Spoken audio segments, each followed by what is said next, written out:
శ్రీరామచంద్రాయ నమః. పద్యమాధుర్య వీక్షకులకు నమస్సులు. తల్లియున్నప్పుడే తనదు గారాభము ఆమె పోవధన్ను నరయ ఎవరు మంచి కాలమప్పుడే మర్యాద నార్జింపు విశ్వదాభిరామ వినురవేమా. కాలం కలిసి వచ్చినప్పుడే గౌరవ మర్యాదలు ఆర్జించుకొనవలెను, లేనప్పుడు ఎందుకు కొరగారు. అది ఎట్లనగా తల్లి బ్రతికున్నప్పుడే గారాభం సాగినట్లు. మాటలాడవచ్చు మనసు తెల్పగలేడు, తెలుపవచ్చు తన్ను తెలియలేడు. సూర్యబట్టవచ్చు సూర్యుడు కాలేడు, విశ్వధాభిరామ వినురవేమా. మనసరిగి మాటలాడువాడే నేర్పరి. కత్తి పట్టినవాడంతా సూర్యుడు కాలేనట్లే అందరూ నేర్పరు కాలేరు. శాంతమే జనులను జయము నొందించును, శాంతముననే గురుని జాడదెలియో. శాంతభావ మహిమ చర్చించలేమయ, విశ్వధాభిరామ వినురవేమా. శాంతం యొక్క గొప్పతనము ఇంతింత నరానిది. శాంతంతో సాధించరానిది ఏదీ లేదు. ఆడి తప్పువారలభిమానహీనులు, గోడెరుగని కొద్దివారు. కూడి కీడు సేయ గ్రూరుండు తలపోయు, విశ్వధాభిరామ వినురవేమా. క్రూరులు మంచివారిలా కనిపిస్తారు. ఆత్మాభిమానము వదిలి మంచి చెడ్డ ఎనక అబద్ధాలతో బ్రతుకుతారు. క్రూరాత్మల స్వభావము ఎవరునూ మెచ్చుకొనలేరు. తర్రచుక్కలలాడు ధరణి శూలిండ్లలో, వేల వేల లక్ష్మి వెడలిపోవు. నోటి కుండలో నన్నుండు నా నీర్హంబు, విశ్వధాభిరామ వినురవేమా.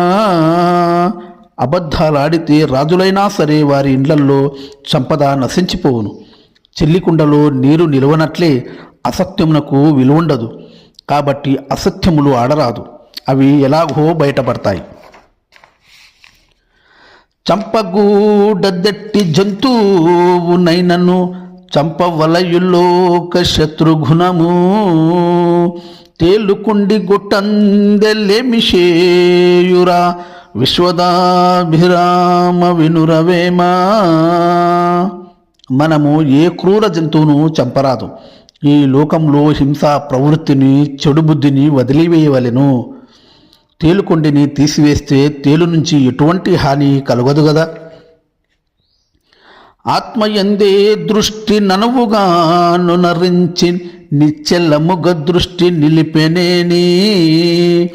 అతడు నీవే సుమ్మి అనుమానమేలర, విశ్వధాభిరామ వినురవేమా. మనస్సులోని ఆత్మను అచంచల ఏకాగ్రతతో దర్శించిన మోక్షమును పొందవచ్చు. అది గురూపదేశం వలననే సాధ్యము. హింసా ప్రవృత్తిని తొలగించిన ప్రపంచమంతయు శాంతితో నిండియుండును. We have to remove terrorist attitude, but not terrorist. మోక్షమును పొందుటకు ఏకాగ్రత పెంపొందించుకునవలెను. అది గురూపదేశం వలననే సాధ్యం. విశ్వదా అభిరామ వినురవేమ అనే మకుటంలోని వేమన తన విశ్వదృష్టిని చూపించాడు. తాను విశ్వమంతా వ్యాపించినవాడట.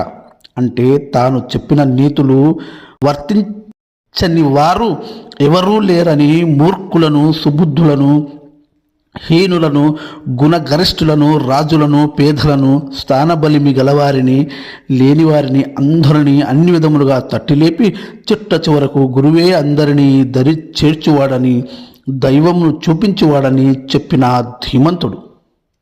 ఈ విధముగా వేమన శతకంలోని అన్ని పద్యరత్నములను వరుస క్రమంలో మనము నేర్చుకున్నాము. రాగ భావవాహినిలో ఓలలాడి తేనెలూరు తేట తెలుగు పద్యమాధుర్యాన్ని ఆస్వాదించారు కదా. పద్యమాధుర్యం అశేష తెలుగు ప్రజల మనస్సు గెలిచిన పౌరాణిక, చారిత్రక, ఆధునిక పద్యాలతో మీకు వీణుల విందు చేయనుంది. కనుక దయచేసి పద్యమాధుర్య ఛానల్ను లైక్ చేయండి, షేర్ చేయండి, సబ్స్క్రైబ్ చేయండి. ధన్యవాదాలు.